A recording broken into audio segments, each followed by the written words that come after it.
Good evening, and it's a great pleasure to be here. Gough sent me off on a first-class travel around North America on a diplomatic passport when I didn't even have Australian citizenship, which I took out the year afterwards. And I was research officer to Mr. Justice Woodward for the Royal Commission. Those were wonderful days, and everything was possible, and it was all done terribly speedily, too. At the end of her paper, Mary nicely captures the challenge posed by the intervention for those who approach it from a human rights perspective. She, quote, "The key to a long-term response is not to be captured by a disconnected rhetoric of human rights, but to anchor the rhetoric of its translation through the prism of Aboriginal people's contemporary lived experience." What I have to say relates to the lived experience and the policy issues facing government. And I think that they have relatively little to do with rights in this case. I believe that in retrospect, the intervention will be seen as an important turning point in remote area policy making. And this is because for the last 25 years, there has been policy stagnation. None of the obvious policy problems facing anybody who took a sort of cool, calm and collected look at remote Australia were being faced up to. The most obvious, the huge population growth in very remote locations. What was to be done about that? Nobody addressed those issues.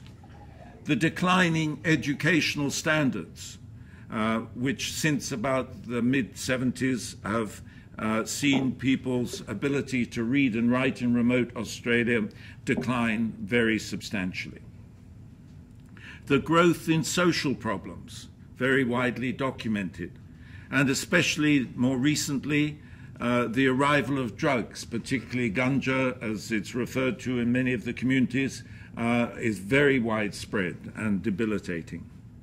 And of course, inadequate funding and infrastructure. So why was there policy stagnation?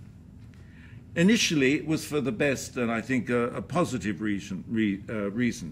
It was to let self-determination or self-management work.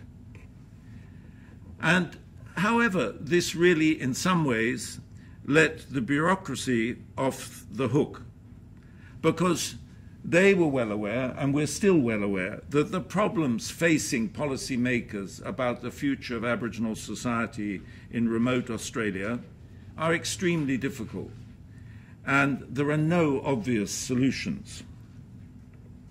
Further, in the light of the self-determination policy, adopting a highly proactive approach to change could be seen as being culturally insensitive, assimilationist and racist, all charges that, of course, the bureaucracy was very keen to avoid.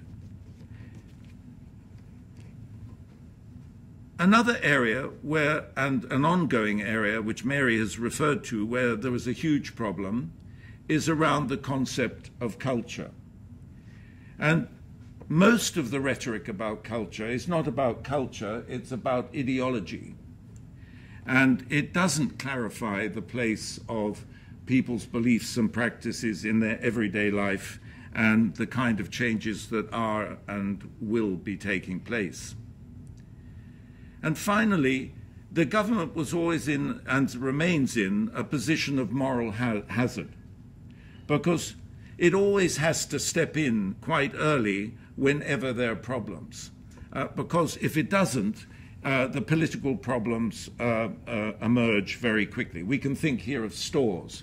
It's very widely known and occurred many, many occasions where up until recently, because all of the transactions in stores were in cash, those people who ran the stores, which were non-Aboriginal people, stole huge amounts of money from the stores. This happened time and again.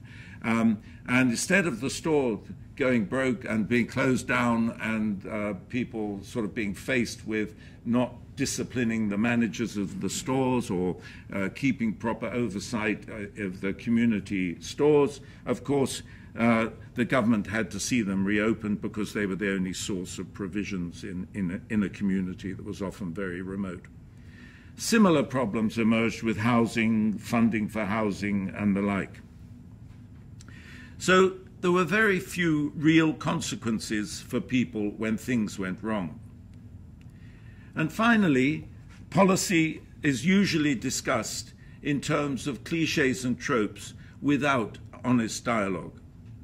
Indeed, it remains the case that so much of the public dialogue is as much about the subject position of the speaker and placing themselves on the side of the angels or painting one party in a good light and the other in a bad light, that it fails to deal with the real problems. Or if the problems, if solutions are offered to the problems, they're often partial or utopian.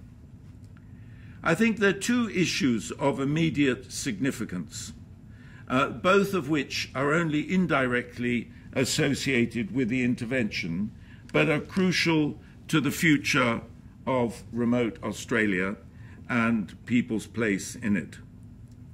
One of the very unfortunate things that happened at the time of the intervention was the introduction of shires, in which they led to the abolition of community councils, which had been independently funded and controlled by Aboriginal people, in each community assisted by a clerk or an advisor of some sort. But the Aboriginal people had big budgets, which they actually controlled and ran their communities.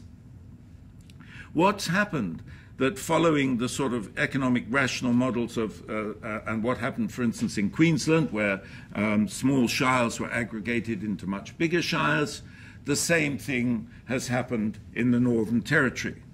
The consequence has been a huge loss of jobs.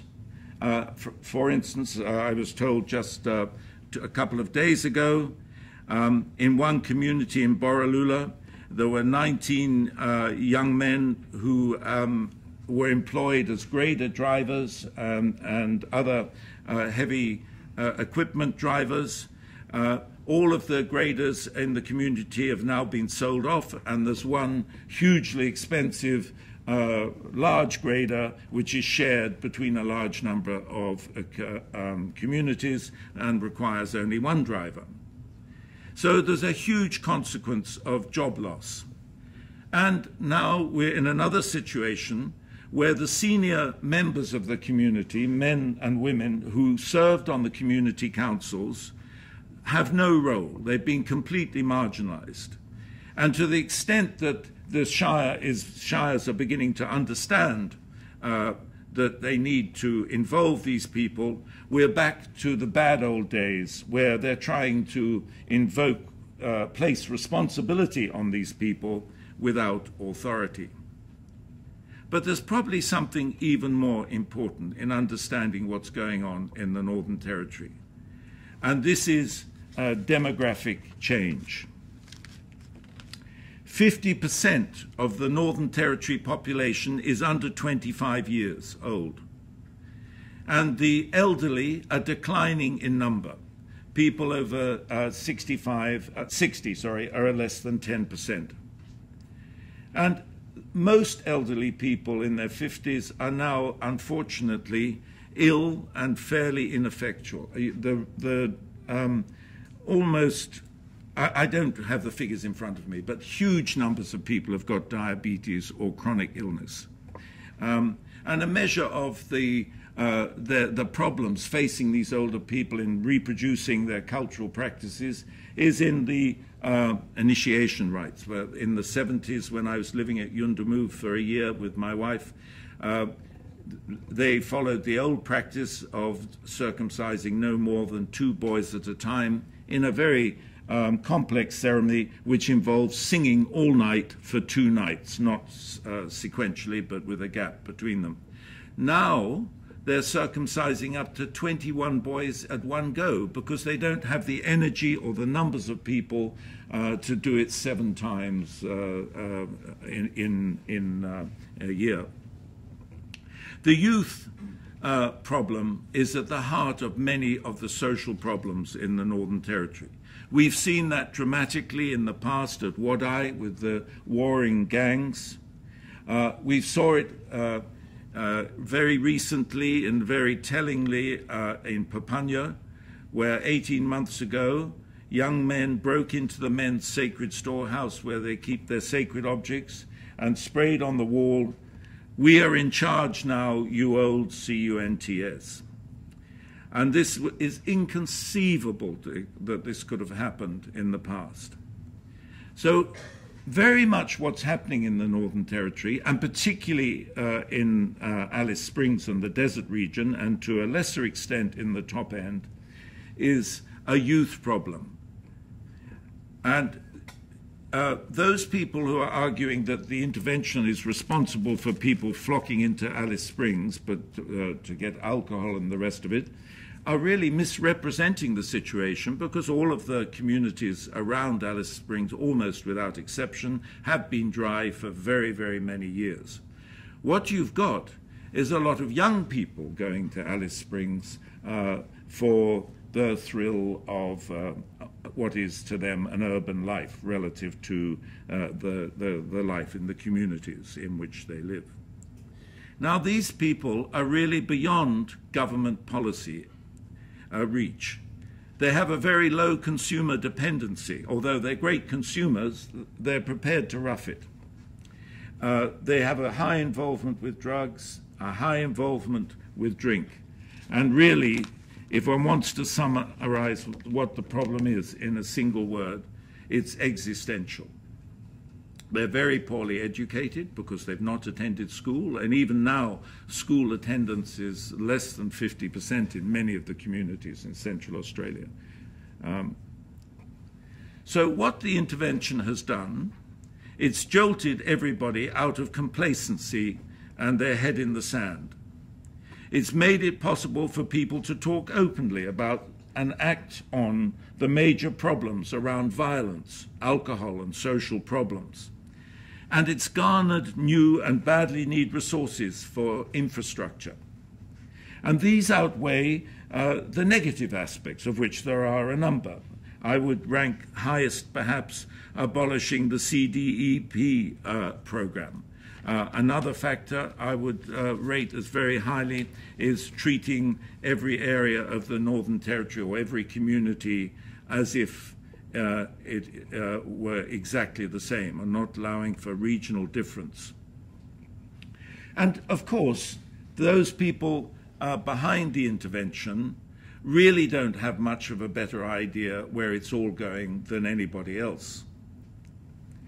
Ultimately, we're talking about a problem that can only be solved in 3 to 4 generation time spans. And ultimately, if the social indicators which differentiate Aboriginal people from the population at large, particularly those about lifespan, health, and sort of just material prosperity, are to be solved, Aboriginal people will have to do what all the rest of us have to do. That is, to sell their labour, if they're going to approximate to an Australian standard of living. We can, of course, afford to keep Aboriginal people doing nothing, but it's quite clear that keeping people, supporting people to live a life of doing nothing doesn't make for a very satisfactory life. In fact, that's what we've really been doing over the last 25 years. And at all times in history, life has been structured by work in one form or another, hunting and gathering, gardening, or selling one's labour. Generally speaking, up until the 1970s, Aboriginal people life was clearly structured because they lived in purposive institutions, not total institutions as they're often described, but purposive. And the purpose were our purposes in helping Aboriginal people integrate into the wider society. Subsequent to 1970, they just became residential communities in a particular location whose purposes weren't owned by the Aboriginal people who ran them. They were just living there because we decided they would be living there. And that was really, I think, the beginning of a whole lot of problems. What faces us now and what faces policy makers is something that's very difficult and complex. It's helping to find this huge body of young people a meaning to life that they feel is worthwhile and to which they can dedicate themselves. And this is nothing like as easy as it seems. And the reason, one of the key reasons it's not as easy as it seems, is the very difficult issue that Mary referred to at the end of her talk. And this is the issue on which cultural orientations and practices play in contemporary life. And if I were to pick out one of these that was highly problematic, I would have to say that basically there is no culture of work. It's not that Aboriginal people are lazy. I mean, there are lots of examples of people who work extremely hard. But it's not the least surprising that Aboriginal people, for the most part, don't want to sell their labour to industrial enterprises. Who wants to be a bed maker at Yulara or in Uluru? Nobody in their right mind. Only somebody who has got a high consumer dependency, needs cash, and doesn't have many skills. And that transition is one that's going to take an extremely long time. For as long as Aboriginal people keep their low consumer dependency, they have a civil right to their social security payments, and they will opt to remain poor but free to follow their own daily wishes. But in fact, that poses a huge problem because in the end, it's not particularly satisfactory for most or many of them. And it's a moral conundrum, it's a bit bleak, it's very difficult for anybody to do something about. And I'll leave you there on that because I believe it is as complex, bleak, and difficult as that.